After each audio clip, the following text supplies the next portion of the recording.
We've got a new shape-shifting Yordle, and ZionSpartan weighs in on what we might see at the World Finals. Welcome to Patch Rundown 414.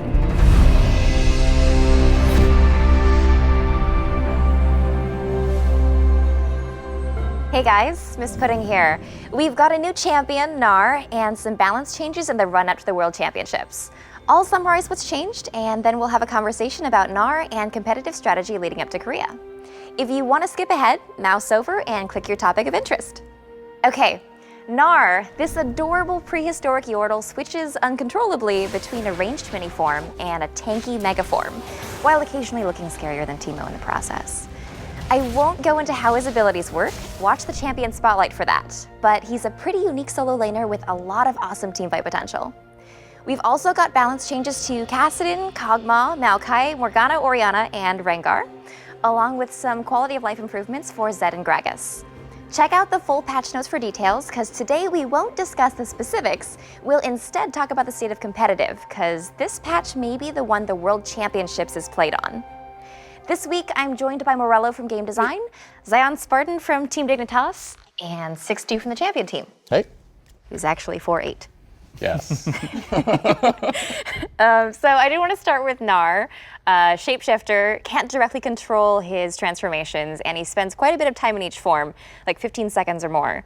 What went into the decision-making behind making that uncontrollable? Yeah, so we wanted to create a champion who was a little bit different than some of our other stance-switching champions, where it's almost like you have access to twice as many abilities as other champions. We wanted a champion who stayed in these forms for a really long time. These forms had really pronounced play styles that were really unique, and managing the transition between those two stances was also going to be something that players would have to master over time. The thing about it is, like, while it's also unique, I think how you think about it is also pretty different, right? Like when we talk about, Elise or Jace or Nidalee, it's like you're making a lot of tactical combat style decisions. Like right now, I got an on the hunt, I need to be a cougar. Yeah. I need to close with them, I need to be a spider. And it's these kind of split-second combat decisions. With Gnar, it's a totally different kind of like zoom level, right? You're making strategic decisions about, okay, in 10 seconds or so, I'm gonna be big. Yeah. Where do I wanna be? How do I wanna be there? And what do I need to do then? Or, man, my big form's gonna wear off soon, or I'm gonna be small soon, where do I need to be there? And those are kind of more strategic layer as opposed to combat layer decisions, right? Yeah. I feel like for competitive play, Gnar's unpredictability on like when he can ult is going to be a make or break for whether he's a good champion. For Nidalee and Jace and Elise, you can kind of choose which form you're in, how you're going to impact the team fight, the game with your form. But on Gnar, you have to work around him. Like there has to be a team around Gnar, and not choosing exactly when you're going to be able to transform can be really detrimental, especially when you're trying to kite in a team fight. You're trying to siege, but you're turning into big Gnar, and then in lane also when you're switching between big Gnar and little Gnar, not exactly being able to control it. And I think that unpredictability can really decide whether or not he's going to be a strong competitive champion, and whether or not his lane is strong enough as well. Yeah, I mean, there's a big penchant for a lot of competitive play to really go with like reliable picks, right? Like you want to, like reliability is like a huge feature for a competitive pick. Yeah. So, I mean, with this kind of like unreliability, we're hoping that will change up some of the game for how you think about it, like what we were talking about, but I'm not sure if competitively, like, is that a realistic thing for people to build around or not? We're not entirely sure about that. We hope so. We hope we can change how we think about the game. That's the whole it's the whole thing we're trying to do with new champs, but I think what you bring up is a thing that's really hard to predict how it'll be used in actual like high level play. Right, I mean, like how would you build a team comp around Gnar? Any champion that's ranged but can also be a tank in top lane has a lot of potential to be really strong. So I think he's going to be fine for laning phase, but in terms of like the team fight and later on, being able to utilize when he's going to turn into that big tank and jump into them and try to initiate and knock them into the wall and use that to your advantage is just really important, because if you can't utilize him being a tank, then you have a team comp where he's the only tank. Then as soon as he turns back to human form, it's like, uh-oh, guys, run. We don't have anyone to peel for us or anything like that. So yeah, basically, if these teams are really good at using that 15-second window, maybe Gnar is that good of a pick. And the second his ult goes away, the threat of him being a tank is gone. So then teams go in. So I could see both teams have to be good at playing against and with Gnar. And I think that's a really unique dynamic where people are scared of these individual champions that can make or break a team composition. Okay, so why don't we go ahead and move on to competitive since Worlds are approaching. 4.13, the previous patch, was a big balance patch, and that's about to hit competitive, and then we've got this patch leading up to Worlds. I'm curious what you think are the most dominant strategies right now and how the meta is probably going to shift as a result of those changes. So what we've been seeing recently is kind of like the Malachi in the top lane, who's like that big tank with just CC and can just be that huge front line. And then typically mid, you've usually got some sort of like control mid like Orianna or something like that, wave clear. And then you're seeing a little bit of Zed crop up and now. But the biggest thing that we've been seeing recently is those hyper carries in the bottom lane. It moved away from the Lucian to more like the Tristana and Kog'Maw.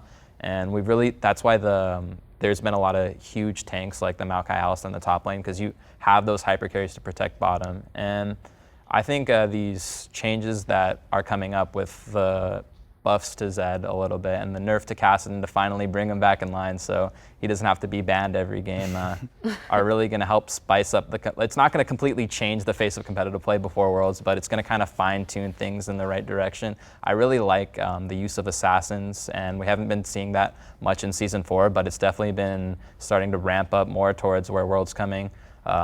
Different AD carries are starting to be played besides Tristana and Kog'Maw. Kog'Maw's getting hit a little bit, so. Yeah.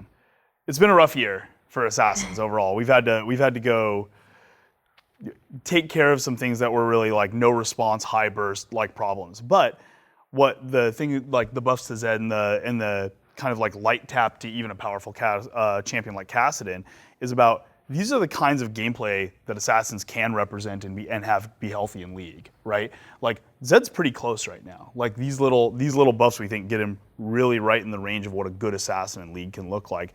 And then how do they make their place in the game? Because when you have guys like Kog and Tristana running around, maybe Zed's just what the doctor orders to take care of that. See, but we're already seeing some Zed play, especially in the past week. And I mean, we're giving him another buff when we haven't seen what the buffs to assassins are going to do in competitive with 4.13. Right, and I think this is the difference between like what you test and what's philosophically true, right?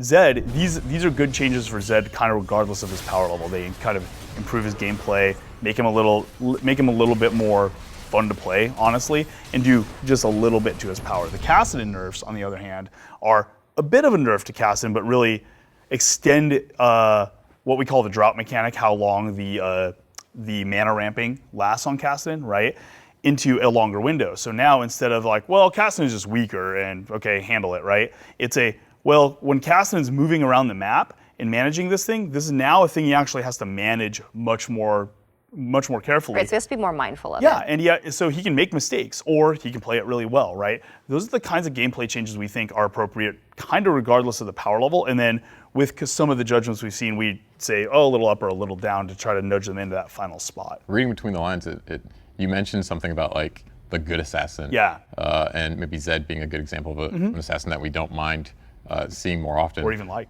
Kind of sounds like then there might be some bad assassins, some assassins that we wouldn't be so excited to see all of a sudden pop out of nowhere. I think a lot of this year was us fixing a lot of those problems, and while their balance isn't, I don't think the balance is completely finished on a lot of these champions, like removing kind of the high burst, reliability, no response kind of play that they all had, as opposed to risk reward, or as opposed to really opportunistic and high tension plays. Zed does some of this. We've seen this even in Season 3, right?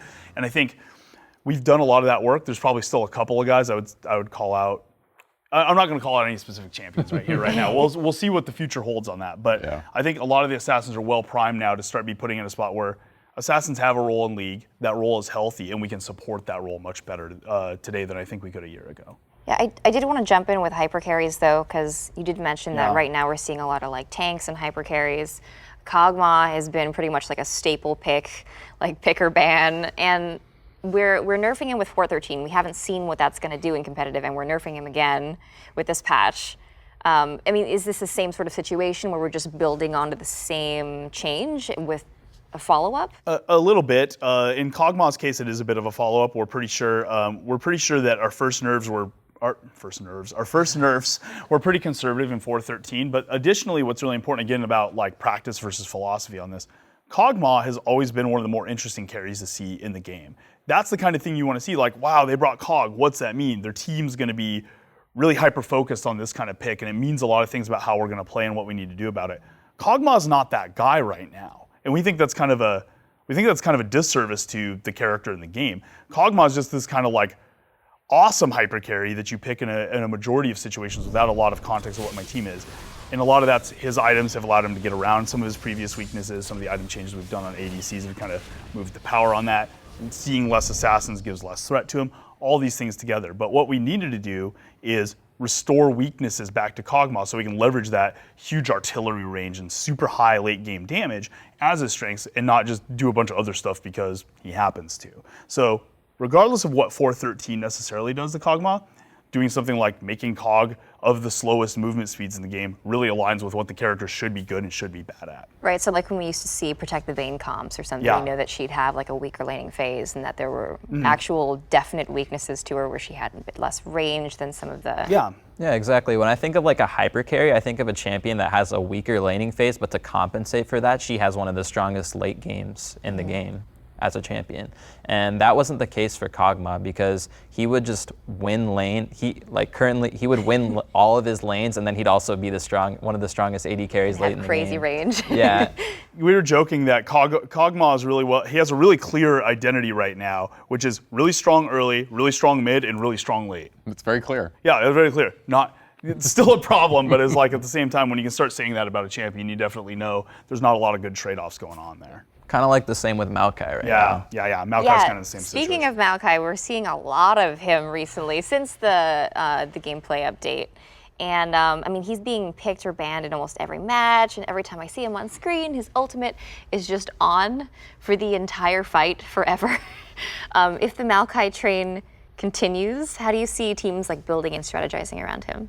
I definitely feel like the Malachi train's going to continue. He fits what you need in a top lane so much. Somebody who's good with teleport, has CC, is a huge tank, and doesn't take any damage. And he can just sit there in team fights autoing people and healing and just CC everyone down. And he just fits the role perfectly for top lane. And the biggest thing that surprised me when I first saw the 4.14 patch notes was why Malachi got such a slap on the wrist. I definitely thought he was going to get nerfed harder, Morello. You know, it's true. Even his teacher plays Malachi top. That's true. I've heard that. Yeah. I've heard that. And he has a big wrist to slap. Yeah, it's true. I've heard enough of those. I've heard enough of those jokes. Let's just move back to the discussion about Malachi. Okay, let's do that. In all honesty, if you look at all the changes in 4.14, we tended to be pretty conservative with how much we would change anything on this patch. It is kind of the last patch before Worlds. 4.13 had a ton of stuff in it that we're really excited about, but we haven't had a chance to see anybody play on that patch competitively yet. Pros are still using 4.12. So we didn't want to kind of overshoot in a lot of ways, and we wanted to go on things that were more as opposed to like fine-tuned balance changes that may not be true as the ecosystem changes from the 4.13 changes into like more philosophical what's right for this character changes. It does make sense that Worlds is so close that you don't want to completely change the game 3 weeks before like the biggest tournament of the year. Okay, thanks guys, that was awesome. That's all for today. We'll be skipping the rundown for 4.15 since there won't be any significant changes as we get ready for World Finals. But don't worry, we'll be back again for 4.16. If you have a question you'd like to ask about a future patch, leave it at the link below and we might address it next time. Thanks for watching Patch Rundown 4.14.